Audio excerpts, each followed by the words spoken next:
राजा भोज की कहानी। भारत में बहुत से ऐसे महान राजा पैदा हुए जो अपने शौर्य, पराक्रम और प्रजा की सेवा के लिए जाने जाते हैं। उन्हीं राजाओं में महाराजा भोज भी शामिल है, जो अपने पराक्रम और हिंदू धर्म उद्धार के लिए जाने जाते हैं। भारत में लोकायुक्त के माध्यम से अक्सर कहा जाता है कि कहाँ राजा भोज, कहाँ गंगू तेली, जो राजा भोज के उच्च आदर्श और उनकी उदार प्रकृति की ओर संकेत करता है।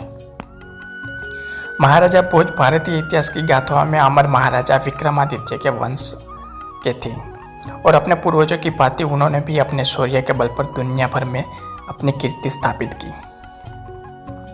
महाराजा भोज के पिता का नाम सिंधुराज और उनकी पत्नी का नाम लीलावती था। उनके पिता सिंधुराज विक्रमादित्य के वंशजों की श्रेणी में प्रसिद्ध राजा मुंजराज के भाई थे। हिंदुओं के महान पराक्रमी राजा भोज का जन्म उज्जैन नगरी में हुआ था, जो अत्यंत प्रसिद्ध महाराजा विक्रमादित्य की राजधानी थी।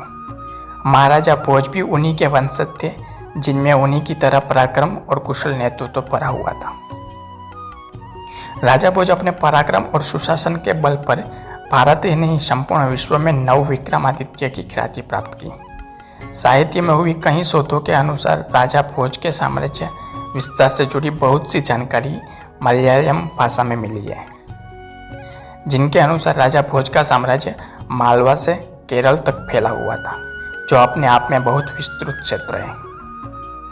राजा भोज के साम्राज्य की राजधानी धार मालवा क्षेत्र में उपस्थित थी, जहां परमार वंश के राजाओं ने 8वीं शताब्दी से 14वीं शताब्दी तक राज्य किया और धार को अपनी राजधानी के रूप में घोषित किया था। महाराजा भोज साहित्यिक प्रतिभा के बहुत धनी थे। उनके भीतर साहित्य के प्रति बहुत लगाव भरा हुआ था। उन्होंने साहित्य में बहुत सारी रचनाएं की है और साहित्य के गौरव को बढ़ाया है। भारतीय इतिहास में महाराजा विक्रमादित्य को हिंदू कैलेंडर के जन्मदाता के रूप में जाना जाता है, जिससे उनके धार्मिक प्रेम की पुष्टि होती है। ठीक उसी प्रकार धर्म और अपनी प्रजा के कल्याण से संबंधित अच्छे कार्यों के लिए उन्हें उनके पूर्वज महाराजा विक्रमादित्य के नाम पर नव विक्रमादित्य की संज्ञा दी गई थी।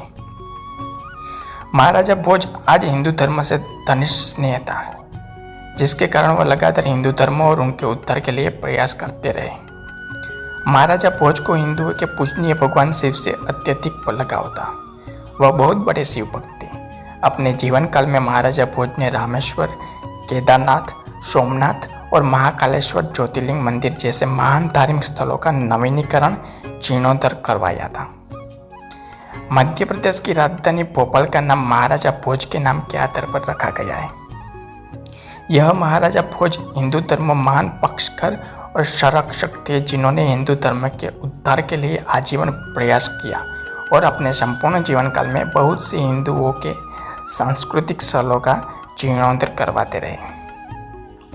महाराजा भोज में इस्लाम के प्रभाव से घुमिल हो चुकी सनातन संस्कृति को फिर से नया आयाम दिया और उसके प्रकाश को सभी दिशाओं में बिखेर दिया, जिसके बल पर हिंदू धर्म और हिंदुत्व की भावनाओं को बहुत बल मिला।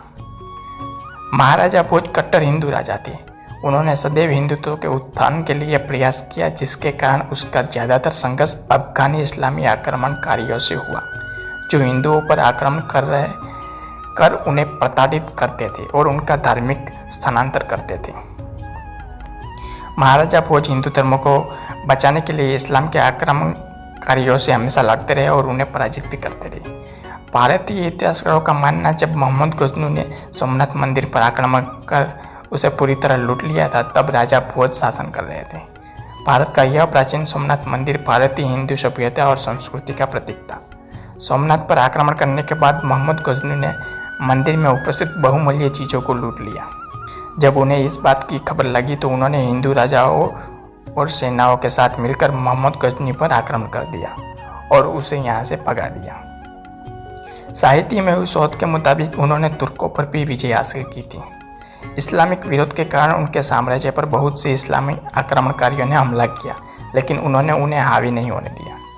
भारत के पुरातन इतिहास में महाराजा भोज की बहुत सारी उपलब्धियां सम्मिलित हैं, जिनका साहित्य ताम्रपत्र और शिलालेख के जरिए कई प्रमाण पाए गए। हिंदुओं के महान राजा भोज ने अपने शासनकाल में बहुत से निर्माण कार्यों को संपन्न कराया। महाराजा भोज ने ही मध्य प्रदेश की वर्तमान राजधानी भोपाल नगर की स्थापना की थी, जिनका नाम उन्हीं के नाम के आधार पर रखा गया था। महाराजा भोज ने महाकालेश्वर मंदिर का निर्माण करवाया, जो अपने 12 ज्योतिर्लिंग के लिए संपूर्ण विश्व में विख्यात है। महाराजा भोज ने भोजपुर में शिव मंदिर का निर्माण करवाया था, जो अपनी शिल्पकला और विशेष पत्थरों के लिए पूरे विश्व में जाना जाता है। इस्लामी आक्रमणकारियों ने भारतीय हिंदू धर्म के प्रसिद्ध धार्मिक स्थल को आक्रमण करके बहुत हानि पहुंचाई, जिससे इन स्थलों की गरिमा मलिन होने लगी। लेकिन राजा भोज ने इसे नवीन करने के लिए हर संभव प्रयास किया और सोमनाथ और केदारनाथ जैसे प्रख्यात धार्मिक तीर्थ का जीर्णोद्धार करवाया। यह उपयुक्त निर्माण कार्य राजा भोज द्वारा करवाए गए थे, जो आज सनातन संस्कृति के धार्मिक सुंदरता के प्रतीक है। एक पराक्रमी राजा होने के साथ साथ महाराजा भोज को साहित्य में भी अत्यंत रुचि थी।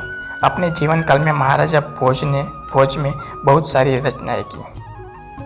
उन्होंने भोज प्रबंधन के नाम से अपनी जीवनी की रचना की है, जिसमें उन्होंने अपने जीवन और उसके उद्देश्य के बारे में सुंदर रचना की है।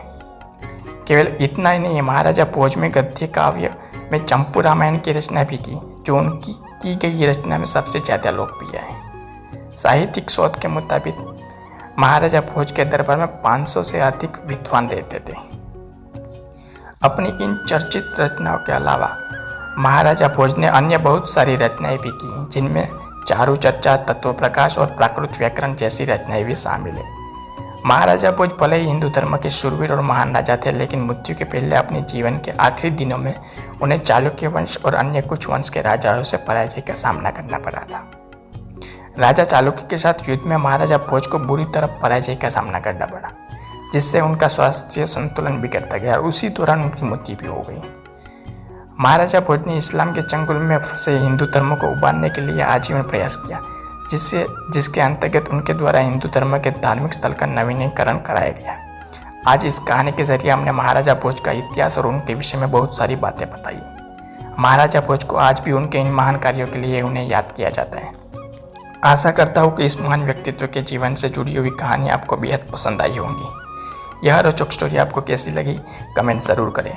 दोस्तों, आपको ये वीडियो अच्छी लगी हो तो हमारे चैनल स्टोरी पंडित को सब्सक्राइब करें और मिलते हैं अगली वीडियो में।